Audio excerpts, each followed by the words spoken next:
Hi, my name is Jo. Welcome back to my channel.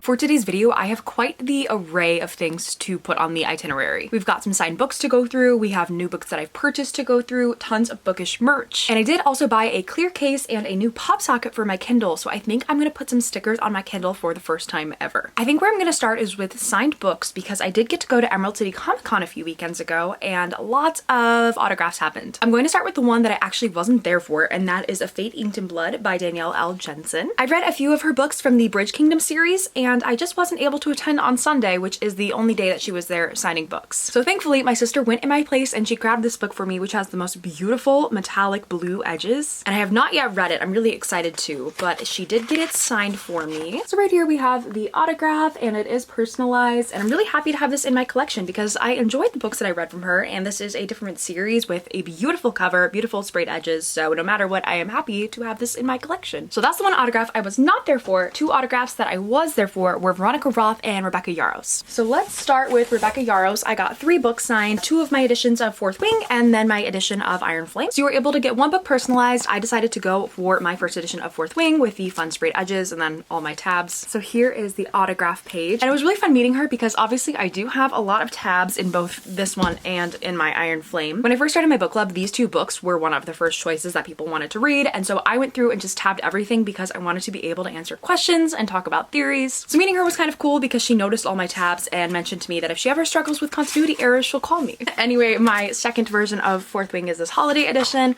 and just have her signature there. And then same goes for Iron Flame. This one just has her signature there. And the last one is Veronica Roth. So I brought all 4 books of the Divergent series to have her sign. And the one I decided to have her personalized was the first book. And here is the autograph. And yes, I did maybe burst into tears when I saw that she wrote Be Brave up top. We also have Insurgent and Allegiant. And Allegiant is kind of special because I was a big fan of The 100 when that TV show was on the air, and one of the actresses, her name's Nadia Hilker, she was in both The 100 and Allegiant the movie, and so I also have her autograph from a couple years ago on this page. And then of course we also have the last one, which is 4. So let's talk about Divergent for a second. This copy, you can tell it's kind of beat up, pretty well loved, and it is because I've had this copy since 2014. I used to write in the cover of my books. I now have an embosser, but this is back in the day. Apparently I went with pen, and apparently 2014 me just really did not believe in myself that I would remember what each faction meant. So I also wrote those on one of the first pages. Other than that, there's just some notes and a lot of highlighting going on. So back when I read this around the 2014 time, I was really struggling with my mental health, and this series just kind of got me through. It definitely helped change the way that I thought at that point in time, especially around the idea of bravery. And I won't dive too deep into the story, but there was a necklace. It was a locket that said brave on it, and it was just like a cheap little trinket necklace from a small town in Michigan. And I wore that locket every single day to the point where it basically disintegrated, and I cried calling my grandma. I didn't live in Michigan anymore at that point, so I had to call her to go get me another necklace, so she ended up sending me a few backups. And even some of those backups did not make it because they either fell apart or I lost them. But I wore one of those brave necklaces around my neck for years. And I never thought that I would get the chance to meet Veronica Roth, so the second that I saw her announced for Emerald City Comic Con, I immediately bought a ticket, which in hindsight was rash because I had put in a request to be a content creator for the con, and that request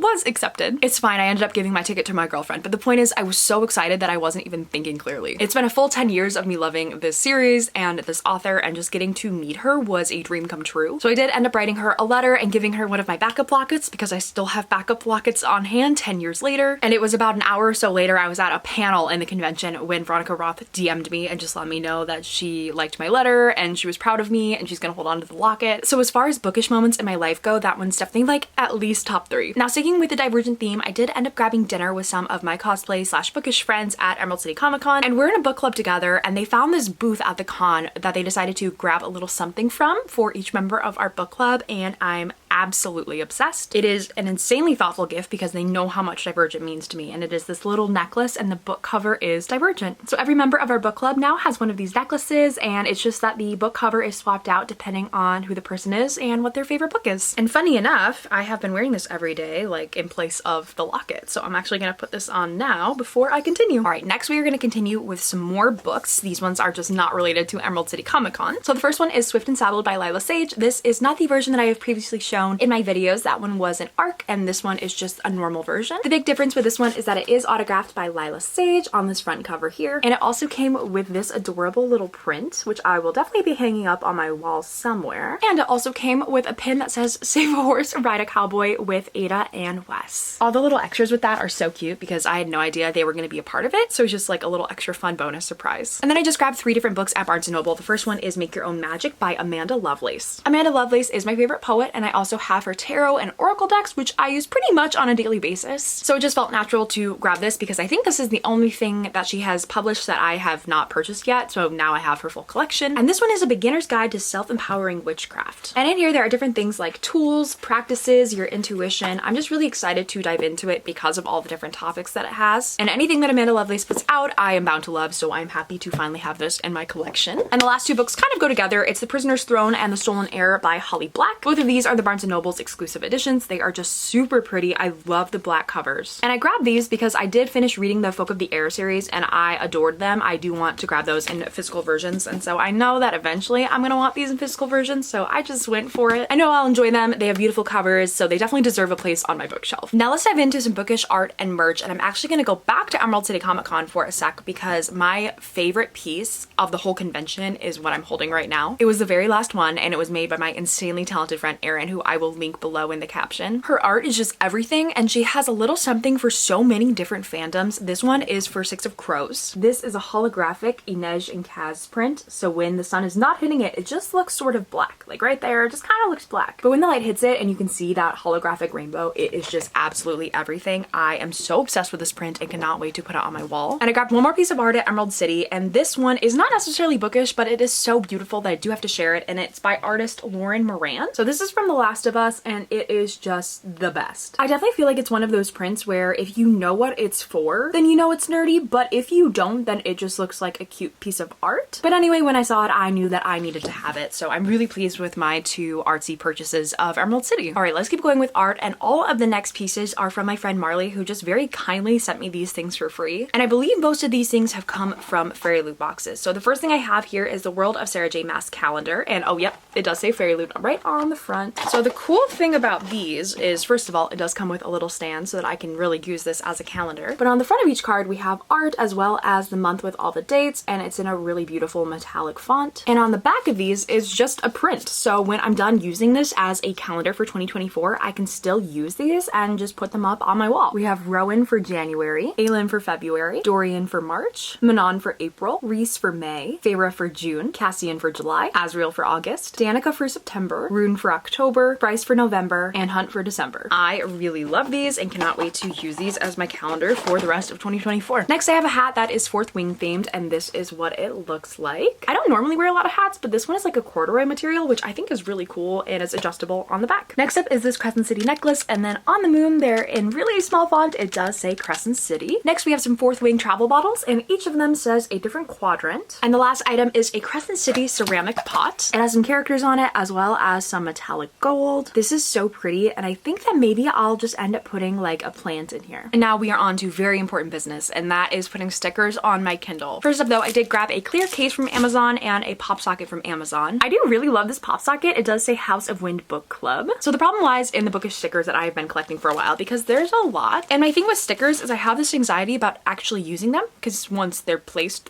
you can't reuse them. And I know that's like the point of stickers, but it still gives me anxiety. For sure, I'll be using one of my Inner Circle book club stickers. And I also have a sticker for one of my other book clubs that I'm in, which is Hardcover Book Cult. So those are like obvious ones, and then the rest is kind of where my struggle lies. All right, I've sorted my stickers and I have it nailed down to a few that I think will hopefully fit on there. So let's go through them real quick. This one says emotional support Kindle, so I feel like there's no other place for this to be other than my Kindle. That was probably my easiest decision. These are from the same shop and I think I need them both on there. One is an Enemies to Lovers box and the other one has a little Violet with her dragons. I only have one Aelin sticker, so that obviously has to go on my Kindle. I also have this beautiful one for Jude. It's metallic and stunning, so that needs to go on the Kindle as well. This one is like a little book stack of the first book of each of Sarah J. Maas's series. This one almost gives a tarot card vibe, but what it actually is the back of Danica / Bryce's jacket from Crescent City, and it says "Through love, all is possible." This is a little potion bottle for Valaris, and this is from Elsas's art. I love this sticker of a book stock because I have read all of the books that are listed. We have Throne of Glass, Cruel Prince, Six of Crows, The Invisible Life of Addie LaRue, ACOTAR, and A Song of Achilles. So I think think that those will all definitely fit. And then I have a few extras here that are like if there's extra room. Here you have a cute little generic book stack and another book here that says just one more chapter. I've got a heart here that says books. And then this one here that has our classic quote, "To the stars who listen and the dreams that are answered."